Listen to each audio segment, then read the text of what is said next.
So Wild Natures is a new artwork in development in the north of England.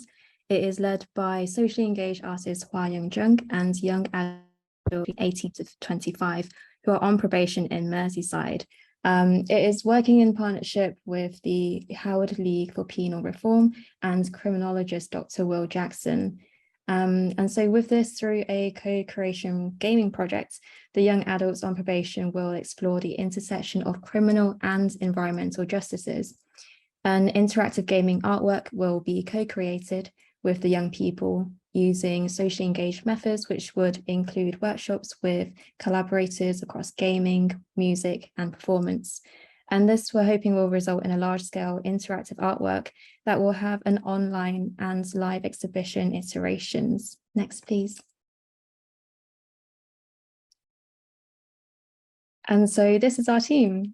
We have Hwa Young Jung, who's a socially engaged artist working in the arts, cultural and sciences, facilitating collaborative projects and workshops. She works with people to co-create projects, often using games and play to explore social issues.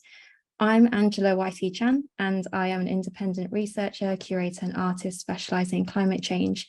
I usually collaborate with artists, activists, and publics, including young people. I also have experience in international policy, specifically climate and environmental policies across global cultural sectors. We also have Ruth MCullough, who is a director of Abandoned Normal Devices, an arts organisation located in the north of England that is a catalyst for new ideas and art forms, and curates experiences, commissions, and incubates new arts, cinema, and music, often through collaborations with emerging technology and science.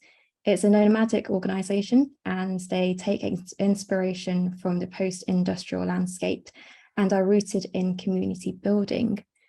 And so we'll talk a bit about the partners and stakeholders of this project. We have the Howard League for Penal Reform, which is a national charity working for less crime, safer communities, and fewer people in prisons.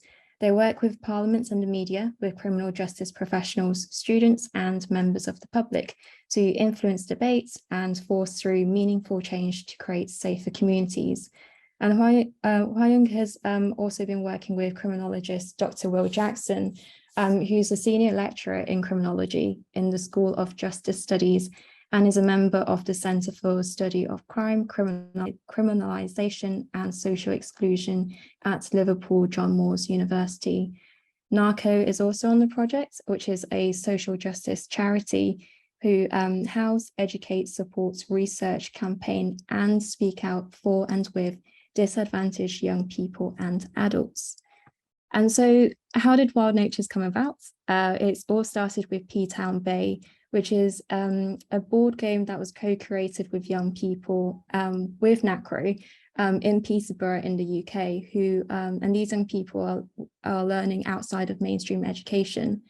So the game explores the current and near future aspirations of young people who are faced with multiple disadvantages. So how do we think about social and environmental justices in this way? So over 1.5 years throughout 2020 and 21, Hwa Young's been working with over a dozen 15-year-olds about once a week to co-create this game.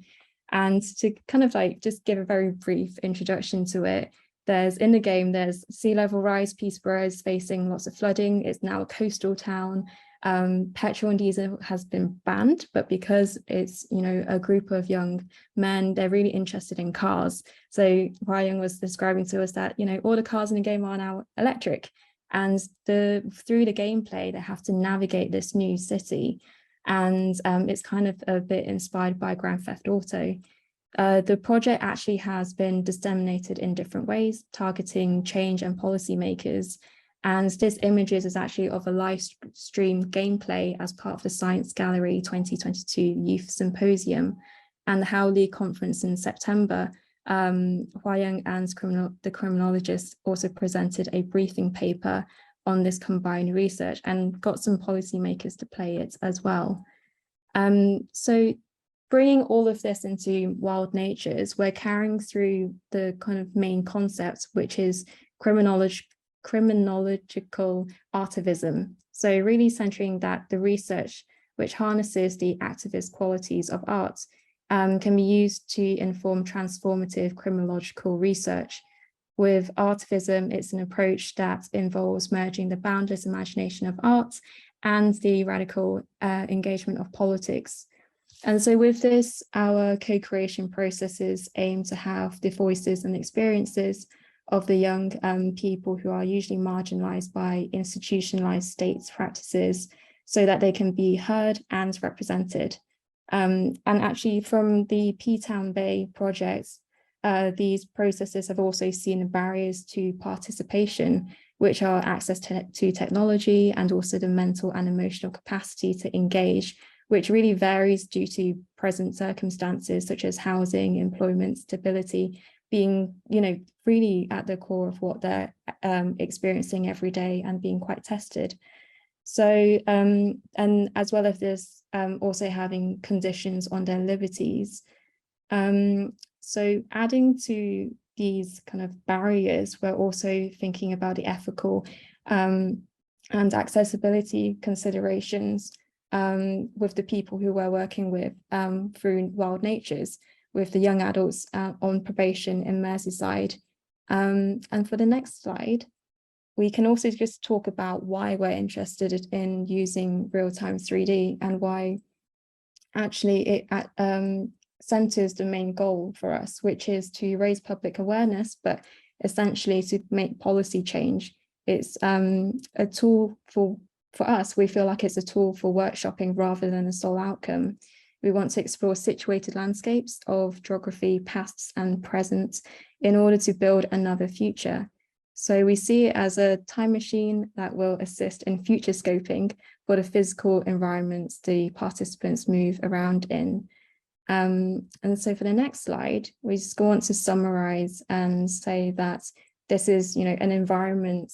One of the research questions really zones into how this timelining works out. It's an environment that allows us opportunities to center the groups we want to work with and taking the histories of colonialism that Liverpool and Merseyside are steeped in, and specifically how to go into these futures with the young people in mind.